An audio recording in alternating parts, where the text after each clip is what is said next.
Manajemen perseroan menjelaskan porsi terbesar dana rights issue yakni 40% atau sekitar 200 miliar rupiah akan disalurkan sebagai tambahan modal kepada PT Pilar Pratama Dinamika, anak usaha yang bergerak di bidang perdagangan alat berat dan suku cadang.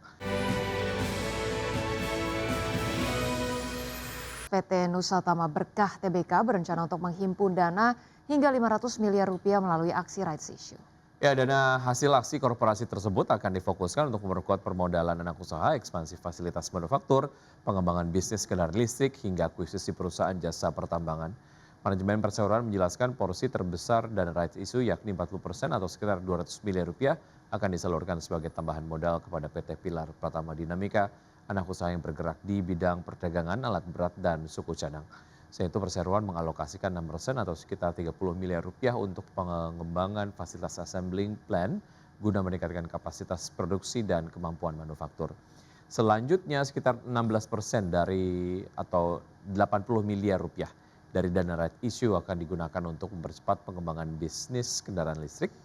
Sementara itu sisanya sekitar 10% atau 50 miliar akan dimanfaatkan untuk mengakuisisi perusahaan yang bergerak di bidang jasa pertambangan.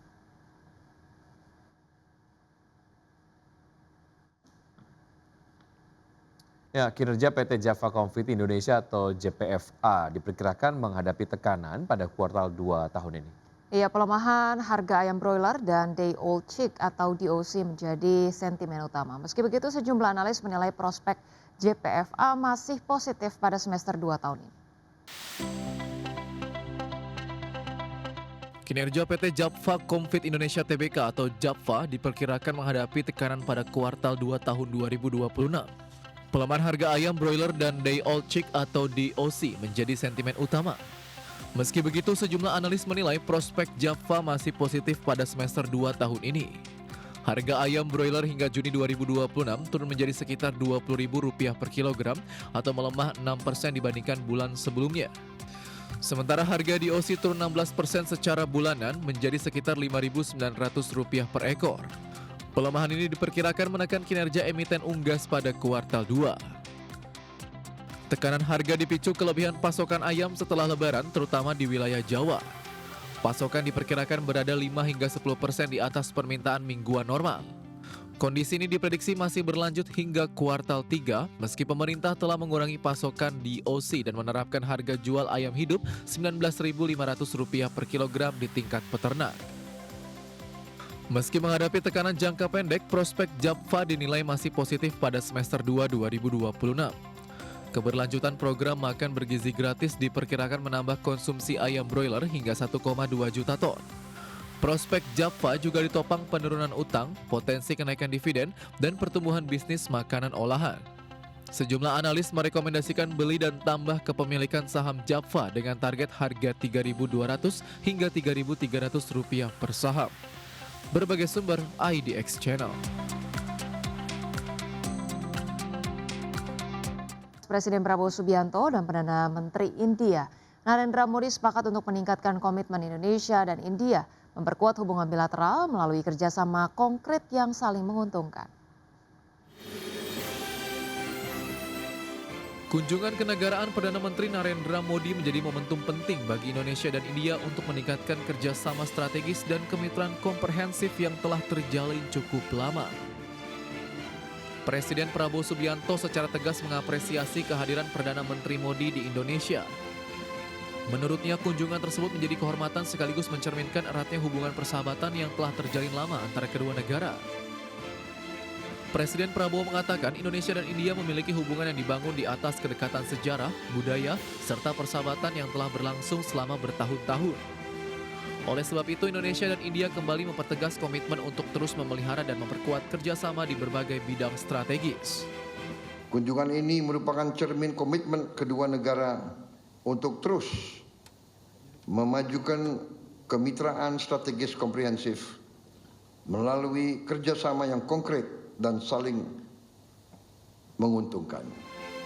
Perdana Menteri India Narendra Modi juga menegaskan Indonesia dan India sepakat mendorong implementasi kerjasama yang memberikan manfaat nyata bagi kedua bangsa, termasuk memperluas kemitraan strategis yang komprehensif melalui kerjasama yang konkret dan saling menguntungkan. Kedua pemimpin negara ini sepakat untuk memperkuat kemitraan strategis Indonesia-India, terutama kerjasama bidang ekonomi, perdagangan, pembayaran lintas negara, kerjasama AI dan teknologi, pertahanan, kesehatan, pendidikan, hingga keamanan maritim. Dari Jakarta, IDX Channel. Bisa pertemuan bilateral Presiden Prabowo Subianto dan Perdana Menteri India Narendra Modi menghadirkan sejumlah kesepakatan kerjasama. Ya, Indonesia dan India sepakat menandatangani 16 nota kesepahaman yang mencakup sektor perdagangan, investasi hingga kesehatan dan pengembangan teknologi. Pertemuan bilateral kenegaraan Perdana Menteri India Narendra Modi menjadi momentum penting untuk mempererat hubungan Indonesia dan India. Hal ini sekaligus memperluas kerjasama strategis di bidang ekonomi dan perdagangan bagi kedua negara.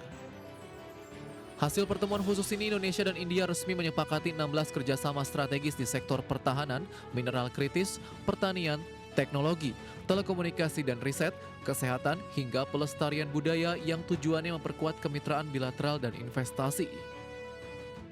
Penandatanganan ke-16 dokumen kerjasama strategis disaksikan langsung Presiden Prabowo dan PM Narendra Modi. Berikut kerjasama strategis yang dicapai Indonesia-India di pertengahan tahun 2026 ini.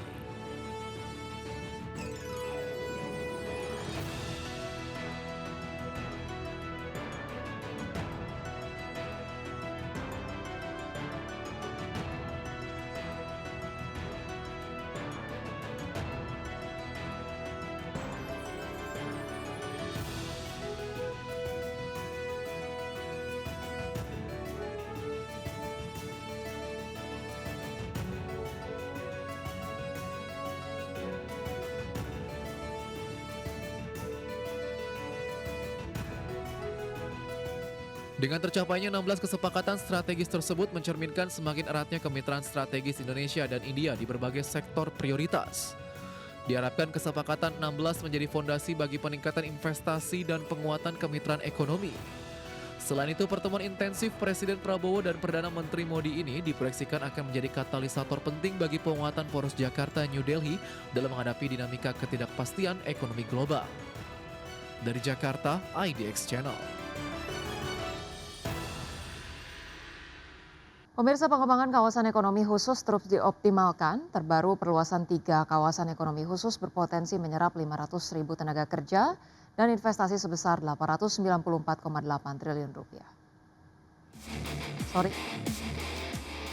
Angin segar dari kawasan ekonomi khusus atau KEK, sedikitnya 3 kawasan ekonomi khusus yakni KEK Kendal, Gresik, dan Galang Batang mengajukan perluasan lahan akibat besarnya komitmen investasi baru di tengah semakin terbatasnya ketersediaan lahan di kawasan-kawasan ekonomi tersebut.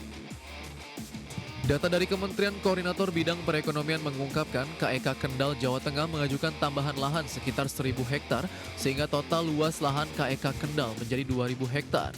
Sementara kawasan ekonomi khusus Gresik, Jawa Timur mengajukan perluasan lahan 1.260 hektar sehingga total lahannya akan menjadi lebih dari 3.400 hektar. Sedangkan KEK Galang Batang, Kepulauan Riau mengajukan perluasan lahan sebesar 2.736 hektar sehingga total luasnya nanti akan menjadi 5.002 hektar. Berdasarkan perhitungan Kementerian Perekonomian, perluasan 3 kawasan ekonomi khusus tersebut berpotensi menambah investasi sebesar 894,83 triliun rupiah dan bisa menyerap lebih dari 500.000 tenaga kerja baru.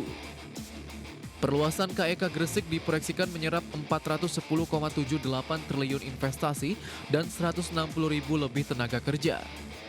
KEK Kendal bisa menyerap 370 triliun rupiah investasi dan 250.000 pekerja, serta KEK Galang Batang bisa menyerap investasi 114 triliun rupiah dan 99.534 tenaga kerja. Masing-masing kawasan ekonomi khusus tersebut akan menampung industri yang berbeda-beda, mulai dari membangun ekosistem semikonduktor, riset digital, industri berbasis artificial intelligence dan semikonduktor, penyediaan energi terbarukan hingga fokus di pusat kilang atau refinery dan metalurgi. Kemenko Perekonomian menegaskan seluruh pendanaan dipastikan menjadi tanggung jawab Badan Usaha Pembangun dan Pengelola atau BUPP bersama para investor. Tim Liputan IDX Channel.